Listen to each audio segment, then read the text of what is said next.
बदलाव होते रहेंगे। हम व्यापारी व्यापार करें या कानून की किताब लेके बैठ जाएं। अब मैं आता हूं, आप कानून की बात करते हो, कानून जो देश में बनने चाहिए। एक नेता 2 जगह से इलेक्शन लड़ता है और जीत सकता है, एक वोटर एक ही जगह से वोट दे सकता है। क्यों?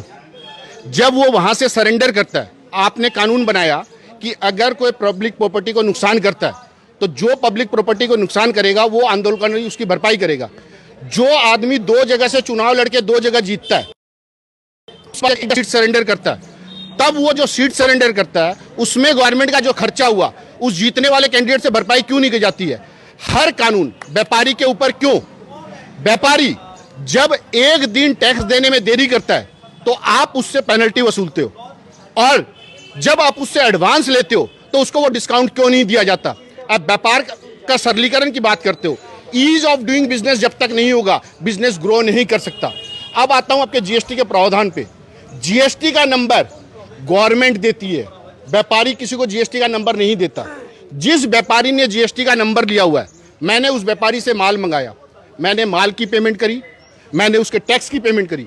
जब मैंने माल की और टैक्स की पेमेंट उस व्यापारी को कर दी, ये जिम्मेवारी मेरी क्यों कि मैं उसकी रिटर्न की भरपाई करूं?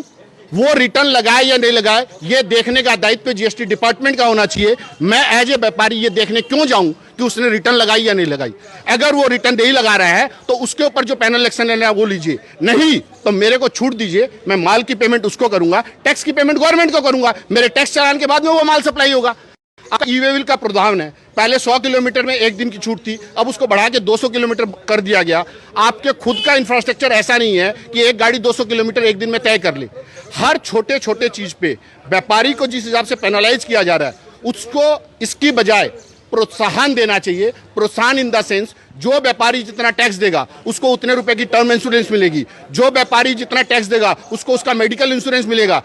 मैं as a agent of government काम कर रहा हूं, और अगर मेरी कोई गलती होती है तो एक कानून है, principal is always responsible for any act of agent. मैं गवर्नमेंट के लिए काम कर रहा हूं, मैंने व्यापारी से टैक्स संग्रह किया, मेरे ग्राहक से टैक्स संग्रह किया, उसको जमा दिया। जब मैं उसको जमा दे चुका हूं, अगर मेरे से कोई भूल चूक रहती है, मेरा प्रिंसिपल जिम्मेवार कीजिए ना। फिर संजय जी, आप बोल रहे थे कि सारे कानून लागू होते हैं, व्यापारियों पे ही लागू होते हैं, नेताओं पर लागू नहीं होते। नेताओं को आखिर नेता बनाता कौन है? आप ही लोग तो बनाते हैं, जनता ही तो बनाती है। सर ये आपकी राय हो सकती है। संविधान हमारा इस हिसाब से बना हुआ है कि हमें वोट देने का अधिकार है, हमें हमारा वोट लेने का वापस लेने का अधिकार नहीं है। आज काम जो नेता लोकसभा या विधायक बनता है वो अपने चुनाव लड़ते समय जो जो वादे पूरे करता है, अगर वो अपने वादे नहीं निभाता है तो उसको गवर्नमेंट वापस क्यों नहीं बुलाती? बुलाए उसको वापस। आप लोग भी तो ये समझे कि लुभावने वादों में आप लोग आ क्यों जाते हैं? जनता को भी तो ये समझ रखनी चाहिए। सर चुनाव तो करना है, चुनाव के समय ही वादे होते हैं। सर कानून ऐसा है, अगर नोटा का बदन भी 50% से ज्यादा लोग दबा देते हैं, उसके बावजूद भी जिसको सबसे ज्यादा वोट मिलेगा जीतेगा वही। नोटा का वोट भी एप्लीकेबल नहीं है, हमारे पास ऑप्शन कहाँ है? अगर 80% जनता चुनाव में वोट नहीं देती है, जो 20% दी उसी के आधार पर चुनाव हो जाएगा। तो मेन खामियां कहाँ नजर आती है आपको? कहाँ है खामियां?